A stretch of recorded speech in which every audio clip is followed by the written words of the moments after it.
Bismillahirrahmanirrahim. Assalamualaikum warahmatullahi wabarakatuh. Alhamdulillahirrahmanirrahim. Amma ba'du. Perkenalkan, kami dari kelompok 9 yang berjudul Stasiun Makomat yang dilalui Sufi dan pembagian isi ajaran tasawuf. Sebelumnya kami beranggotakan 3 orang, yaitu Ridwanullah, Rifki Tama, dan Sahrul Nuryana. Kemudian ada latar belakang. Dunia modern saat ini berada dalam paradoks kemajuan. Di satu sisi, revolusi industri dan digital telah memberikan kemudahan hidup yang luar biasa. Namun di sisi lain, ia melahirkan aliensasi spiritual yang akur. Manusia modern seringkali merasa tersaingi dari jati dirinya sendiri akibat dominasi rasionalisme sekuler dan materialisme yang memandang kebahagiaan hanya sebatas pencapaian fisik. Fenomena krisis makna ini menyebabkan bahwa individu kehilangan orientasi hidup yang pada kiranya memicu kekosongan eksistensial yang tidak dapat diisi oleh kekayaan materi maupun teknologi tercanggih sekalipun. Kemudian ada pembahasan hakikat dan konsep makomat dalam pembelajaran sufi. Secara etimologi, makomat adalah bentuk jamak dari kata makom yang berarti tempat berdiri, kedudukan, atau stasiun spiritual. Dalam tradisi tasawuf, makom melambangkan tahapan-tahapan yang harus dilalui oleh seorang penempuh jalan spiritual atau salik untuk mendekatkan diri kepada Allah Subhanahu wa taala. Berbeda dengan kondisi mental yang datang tiba-tiba, makom bersifat permanen dan stabil. Seorang sufi tidak dapat berpindah ke tingkatan yang lebih tinggi sebelum ia benar-benar menguasai dan menyempurnakan kualitas spiritual pada tingkah sebelumnya. Hakikat utama dari makomat terletak pada usaha manusiawi yang sungguh-sungguh atau mujahadah untuk mencapai sebuah stasiun. Seorang sufi harus melalui disiplin diri yang ketat, latihan spiritual atau riyadoh, serta pembersihan hati yang konsisten. Konsep ini menegaskan bahwa kedekatan dengan Tuhan tidak dapat secara instan, melainkan melalui proses transformasi karakter yang panjang setiap tahapan. Namun dari taubat hingga ma'rifat menuntut komitmen penuh untuk meninggalkan sifat-sifat tercela atau majmumah dan menghiasi diri dengan sifat-sifat terpuji, yaitu mahmudah. Baik, untuk selanjutnya itu ada dalam struktur perjalanannya, para ulama sufi memiliki sedikit perbedaan mengenai jumlah dan urutan makomat. Namun umumnya dimulai dengan taubat, setelah itu salik akan melintasi stasiun waro atau menjauhi syubhat, juhud atau melepaskan keterikatan duniawi, kemudian fakir atau merasa butuhannya kepada Allah, terus sabar, tawakal, dan diakhiri dengan ridho.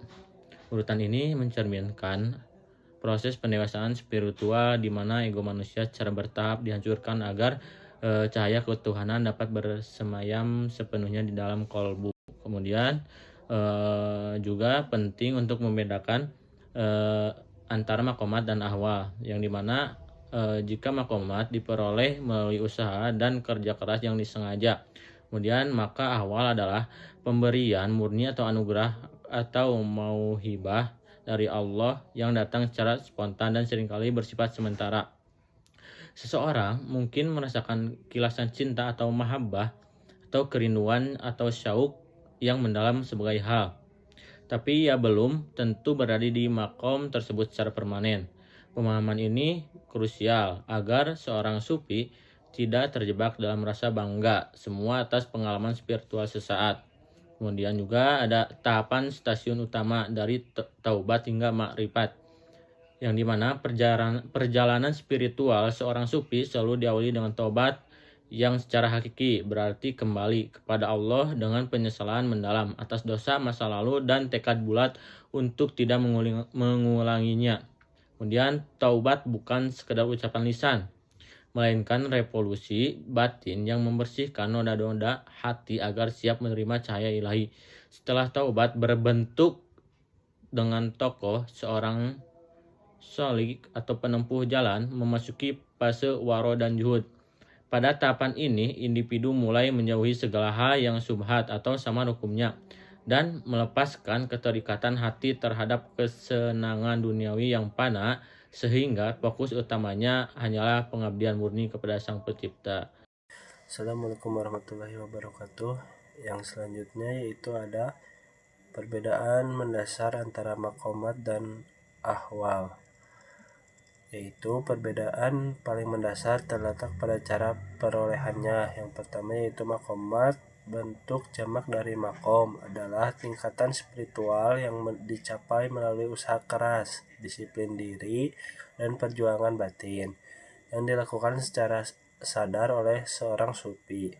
Sebaliknya yang kedua yaitu ahwal, yaitu bentuk jamak dari hal, adalah situasi psikologis atau getaran spiritual yang datang secara tiba-tiba dalam hati sebagai anugerah murni dari Allah Subhanahu wa taala. Jika maqam adalah hasil dari pendakian manusia, maka hal adalah pancaran cahaya ilahi yang diturun tanpa bisa diprediksi atau dipaksa oleh keinginan manusia. Yang selanjutnya yaitu adalah relevansi ajaran Islam dalam pembentukan karakter modern. Di tengah arus modernitas yang didominasi oleh rasionalisme dan materialisme, manusia seringkali terjebak dalam fenomena atau kekeringan spiritual. Keberhasilan finansial dan kemajuan teknologi ternyata tidak berbanding lurus dengan ketenangan batin, sehingga memicu tingginya angka stres, kecemasan, dan hilangnya makna hidup. Relevansi tasawuf dalam konteks ini adalah sebagai penyediaan aspek esoteris atau batiniah agama yang mampu memberikan kedamaian internal. Tasawuf mendidik individu untuk tidak hanya mengejar aspek lahiriah, tetapi juga memperhatikan kesehatan jiwa melalui kedekatan dengan Sang Pencipta. Yang selanjutnya yaitu adalah kesimpulan. Tasawuf merupakan esensi spiritual Islam yang berfokus pada transformasi batin melalui penyucian jiwa, tazkiyatun nafs. Inti dari perjalanan ini adalah penguasaan maqamat, yakni stasiun-stasiun spiritual permanen yang dicapai melalui disiplin ketat, melalui pembersihan noda masa lalu dalam taubat, sehingga pencapaian puncak pengenalan ketuhanan dalam ma'rifat. Melalui pemahaman yang jelas antara maqamat hasil usaha dan ahwal anugerah sementara, seseorang hamba dapat menjaga stabilitas mental dan spiritual tanpa terjebak dalam delusi atau kebanggaan semu. Sebagai kesimpulan akhir, relevansi tasawuf dalam pembentukan karakter modern terletak pada kemampuannya menyelaraskan kecerdasan intelektual dengan kematangan spiritual. Karakter yang dibangun di atas fondasi tasawuf akan melahirkan individu yang tidak hanya teguh secara personal, tetapi juga memiliki empati sosial yang tinggi melalui manifestasi cinta kasih universal atau mahabbah. Hal ini menjadikan tasawuf sebagai instrumen penting dalam mencetak manusia paripurna yang mampu membawa harmoni bagi peradaban masa kini yang seringkali akan nilai-nilai kemanusiaan. Mungkin cukup sekian. Assalamualaikum warahmatullahi wabarakatuh.